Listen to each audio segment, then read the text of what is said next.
Hard to be gay. Hard to be gay when you look like this. No, I go to gay pride.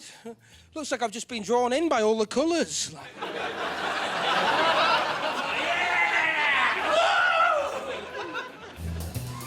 I'm Dan, this is my face. Enjoy it. Drink it in, get it in your eyes. You're nodding, fella. Good on you, man. You know a good face when you see one. This is good. I got a good feeling about this. What's gonna happen? I don't know. I'm coming too hard. Boom. Yeah. Good to be here. Oh, okay. I'm the only comedian on this bill who looks like both a grandson and a grandma.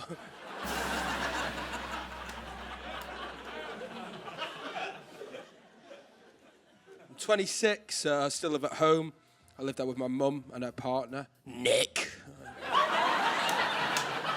Nick's got a daughter, right? He says his daughter's proof he's a feminist. Because he named her Emmeline, after Emmeline Pankhurst, leader of the suffragette movement. Her mum wanted to call her something different, but Nick wouldn't let her. So my name's Dan. I got a condition called dyspraxia, right? Dyspraxia affects like my spatial awareness, my coordination, and it's hard to know what you're gonna do as a kid when you're dyspraxic. Like, as a kid, all I wanted to do was this. I wanted to be a stand-up comedian. But you can't do comedy when you're a kid, so I did the next best thing. I was a magician.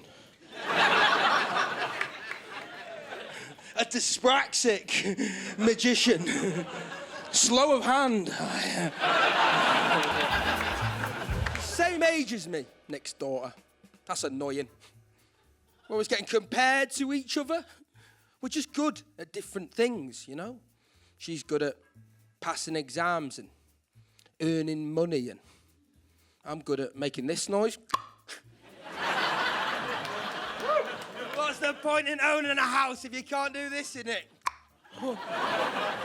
Whoa! My shows, they were a roller coaster. You'd watch me pull a rabbit out of a hat, you'd be like, he's done it! And then I'd accidentally break the rabbit's neck, and there's only so many you can bury before you begin to blame yourself. I'm a disappointment. I don't do comedy full-time. My day job, I work in a primary school. I don't know how that's allowed.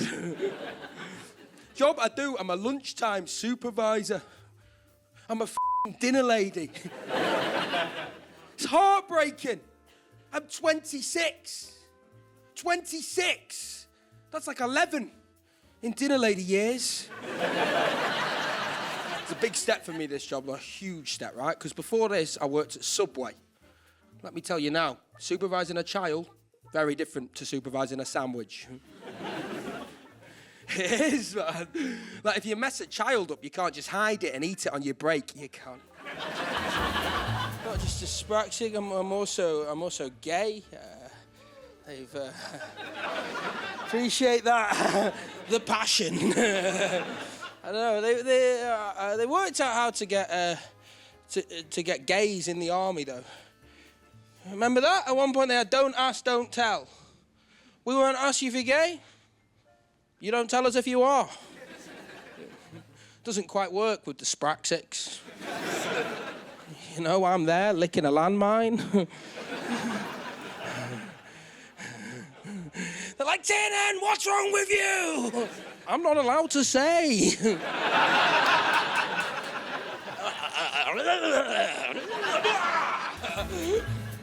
Joined the specialist school, right? I was 11, I had to go for an interview, see if I was appropriate. And I was nervous, but I turned up. They took one look at me. They said, you are perfect. You're exactly what we're after. Get in here now. Here's your helmet. It's a good school that I went to. It was a good school. We had our own dance troupe. They were called Neurodiversity.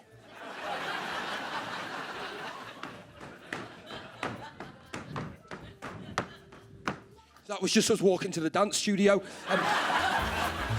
Hard to be gay when you're dyspraxic. Hard to be gay when you look like this. No, I go to gay pride. Looks like I've just been drawn in by all the colours.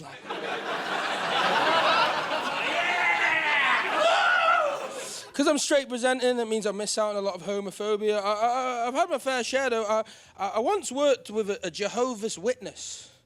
Any in? Then I'll proceed.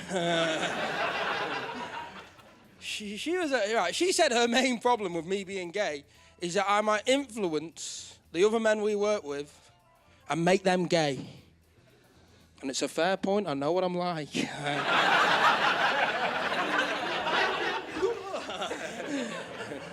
you believe that, though? A Jehovah's Witness accusing a gay man of going around trying to change people's minds. I mean, we never go knocking on doors, do we? Imagine if we did, though. Is the man of the house in?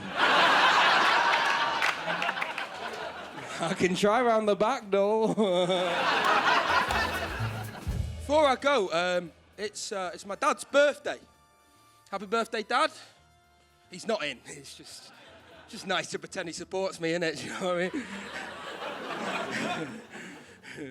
He wasn't at my birth. He's not coming all the way to London to see me, is he? It's his birthday, though. He's very difficult to buy for. I asked him what he wanted, and he was like, "Oh, damn, mate, don't worry about it. I don't know, just get me something I wouldn't choose myself." So I got him a framed picture of my mum on her wedding day with Nick. Nearly 2 years ago, my mum rang me and she explained to me that my little sister Phoebe had been diagnosed with leukemia. And I looked at my phone. My phone was on 10%. I plugged it in. I thought, I can't have that dying as well. Come on, you bunch of p***s! You f***ing southern fairies! Thanks for having me. Look, I know it feels uncomfortable to laugh about, but anyone who's been through trauma knows that you gotta laugh about it. Phoebe, my sister, has been laughing about it since day one. I spoke to her on the phone. She explained to me that she had acute lymphoblastic leukemia. A lot of the time it's fatal, and best case scenario, it'll take years to treat. And I was like, Jesus, Phoebes, and you ginger.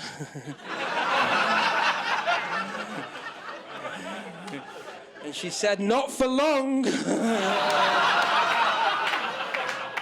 at first it was like the funniest thing I'd heard in my life, but then it hit me, and I just started crying. And Phoebes was like, relax, Dan. I'd still rather have this than whatever it is you've got. So I went to donate blood. Now, the rules have changed, but at the time they explained to me that if you're a gay man and you've had sex with another man in the last 3 months, then you can't give blood. And this made me very angry. I was like, well, with regret, that means that I qualify to give blood. I'm going, well, man, I'm having a dry patch.